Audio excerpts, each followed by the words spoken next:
if you've been growing your firm for 30 plus years and you've got an amazing leadership team and the firm has predictable revenue and you've got an amazing client base, you're making a great impact in your community, you've established a strong brand, you have systems and processes established, you have key metrics and KPIs, you've got great data, and you're still finding yourself struggling with work-life balance, then I have got an answer for that. That's a you problem. Alternatively, let's say you don't have any of those things and you don't have a great support team, you don't have processes in place, and you don't really have systems in the business, and you're trying to grow the firm right now, and maybe you're at a place where you're at 7 figures in revenue, maybe you're at low 8 figures in revenue, maybe you're very early on, you're at 6 figures in revenue, trying to get to 7 figures. Why do you feel entitled to work-life balance?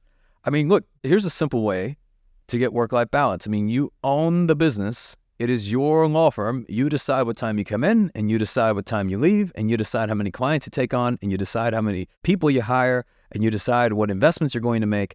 And if you want to work 20 hours a week, and that works for the life that you want and the lifestyle that you want, you are satisfied, then you can do that. But the problem is, I think where the question arises is that I want it all, and I also want the balance.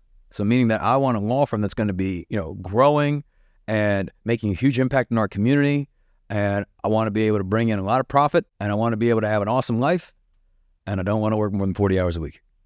And it doesn't work that way.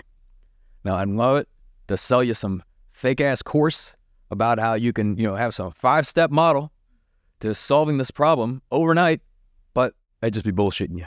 And if there's anybody out there you see online that tells you there's a quick multi-step process to achieving said result, they're just trying to sell you something. The reality of it is that very early on in the journey, there is no balance. And if you're seeking balance, then maybe this is not for you. Maybe you shouldn't have started a business. Go work at a law firm. And then you can work for somebody else's vision. And as a result, probably achieve greater balance because you don't have to carry the same amount of risk and stress. But you decided to bet on yourself and you decided to start your own business. And unless you are willing to endure a significant period of imbalance, well, then you never get to the balance. The balance is a luxury when you're ambitious. There's going to be all sorts of people that listen to this and they're bothered by what I'm saying, and they're saying, that's not true. There's nothing wrong with being able to get 8 hours of sleep a night, and then, I want to be able to exercise, and I want to be healthy, and I want to spend time with my family, and, and I want to make sure the business is growing, and I believe it can do it all. And in some cases, that is possible. But again, it depends on what stage of the journey you're in, and it also depends on how much time you're wasting and you're bullshitting. Because how much time you spend watching Netflix, and how much time you spend moseying around. And how intentional are you? And what are you doing on the weekends?